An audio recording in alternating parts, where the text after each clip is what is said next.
Hey guys, today we're going to be talking about OBS Studio, one of the most popular programs used by content creators. In this tutorial, we'll be going over the basic features of OBS Studio, including adding and deleting scenes and sources, navigating the audio mixer, using scene transitions, and some of my recommended settings.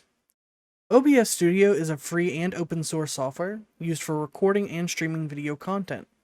It supports multiple platforms such as Windows, Mac, and Linux, and offers a variety of features to help you create high-quality content.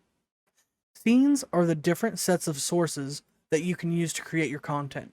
To add a scene, click on the plus button in the Scenes box, or right-click and add.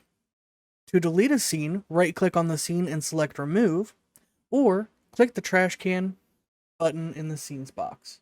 Sources are the individual elements that make up a scene, such as video and audio inputs, images, and text overlays. To delete a source, right-click the source and click on the Remove button, or click the trash can button in the Sources box.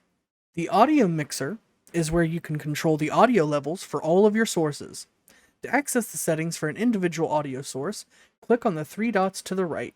From this menu, you can lock the volume, apply filters or properties, or access the advanced audio properties. Scene transitions are the effects that occur when you switch from one scene to another. To add a scene transition, click on the plus button in the Scene Transitions box. OBS Studio comes with several built-in transitions, including cut, fade, swipe, and slide. The controls panel is where you can start and stop your recording, you can start and stop streaming, and you can use virtual cameras, replay buffers, and more. Finally, let's talk about some recommended settings for OBS Studio. To optimize your recordings and streams, it's important to select the right settings for your computer and internet connection. Here are some recommended settings to start with. After you've gone to File and then Settings, then go to Video. Right here is where you're going to take the base resolution of your own computer and you're going to plug in the values here. So for example, if you have a 720p monitor or a 4K monitor, you would change that here. After you've done that, then you're going to change the FPS value. I like to record at 1080p, 60 FPS. That's just my preference. If you want to change it to anything to save on storage space or hardware constraints, that's just going to be up to you and your individual PC settings, right? So then after you've done that, you can go to the Output tab. And this is what we're most concerned about when we're recording and streaming. So I always keep this as simple because some of the functions that I use on simple don't actually work on advanced. But for streaming, I usually try to keep that at 4,500 to 6,500 kilobytes per second because I am recording at 1080p 60 FPS. It does require a little bit more for the video bitrate, right? If you're recording at like 30 frames per second, you could probably do 35 to 5,500 for the bitrate. It just kind of depends on what you're recording and what your base resolution and settings are, right? For the audio bitrate, I choose to do 160. And then for the recording, I just have mine set to a custom space for my recording files path. And then for the recording quality, I actually record an MP4 for my editor settings. After you've set all of these default settings in the menus, one other thing you might want to take a look at is how to set up your mic for professional quality recording. A lot of people have mics that just kind of sound a little staticky or got a lot of background noise going on. So just to do that, all you got to do is click on the three dot icon next to your microphone /aux audio. And if you have multiple microphones, start with properties. So you can point OBS Studio to the right microphone on your system. After ensuring your microphone is on and detected, go to filters. The three filters we want to add by pressing the plus button are the noise gate, noise suppression, and gain. Ultimately, the individual settings for these options will depend on you, the user, but these are mine. This just helps to cut down on the amount of radiant/background noises I encounter during recording. I also like to add a gain filter so that it boosts my voice at all times. So for the noise gate, you could probably start this off a little bit lower for the close threshold. And for the open threshold, this is me, just for my individual settings. Again, this is how I like it. This is what I have for the noise suppression. I know there's two of them. I don't know what the other one is. I just kind of use this one because it is better quality. That's what I want. I want quality over anything else. And for the gain, I just do it up 1 decibel just so that way it gives a little bit of extra strength to my voice. Sometimes I can get a little quiet and it's condenser mic, so sometimes if I'm just facing off a slightly different way, it'll be a little bit down. So doing this really helps boost that quality. Let's go over some features for OBS Studio, including scripts, where we will be including countdown timers, scene pausing, replay buffers, and how to add chat to your stream, including how to customize it. Let's get started. To add a countdown, let's add a text element to our scene and name it countdown. From there, we can customize how we would like our text to look. Once we're satisfied with how it looks, we can go to Tools, then to Scripts, and import the countdown script from the OBS Tools folder by clicking the plus button. If your OBS does not open to this file location automatically, please search for it now using this file path.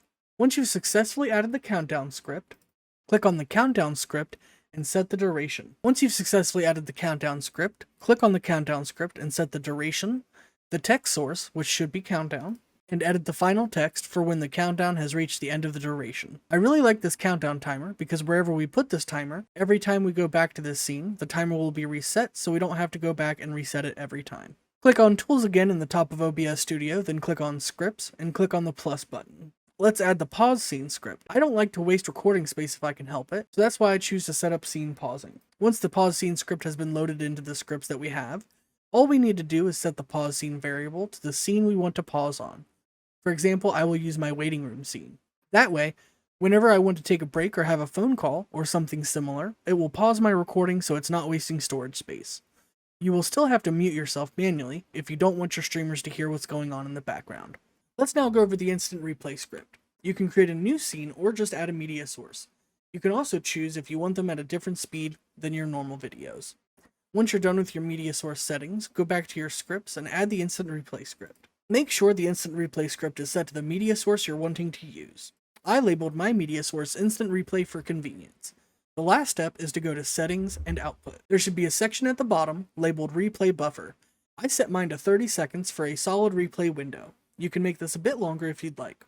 I also set my maximum memory limit to 512 so as to not use too much space on these clips. You can also set hotkeys to save the instant replay or to view the last instant replay while streaming/recording. Last but not least, let's add chat to our stream. We can do this for Kick, Twitch, and YouTube. On each website, you need to navigate to your creator dashboard or your stream dashboard and click the pop-out button on the chat window.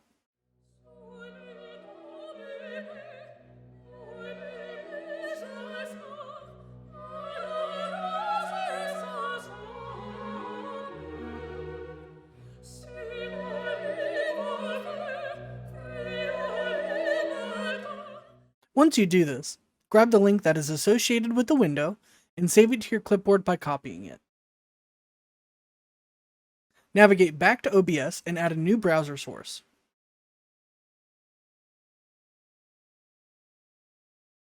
Paste your chat's URL into the URL field, but do not press OK yet. In a new window in your web browser, go to the website chatv2.septipus.com. This is how we change the appearance of our stream chat. I won't spend any time going over the options here. Take some time and pause this video to play around with what you think looks best for your stream. Once you're satisfied, copy and paste the CSS code from the bottom into OBS. So that's it for this tutorial on the basics of OBS Studio. We hope you found it helpful and can now start creating your own high quality content. Remember, practice makes perfect, so definitely keep experimenting with different settings and features just to find what works best for you. Thanks for watching. If you did like the content, just leave a comment down below, leave a like, subscribe, do all that good stuff, and happy streaming and happy recording.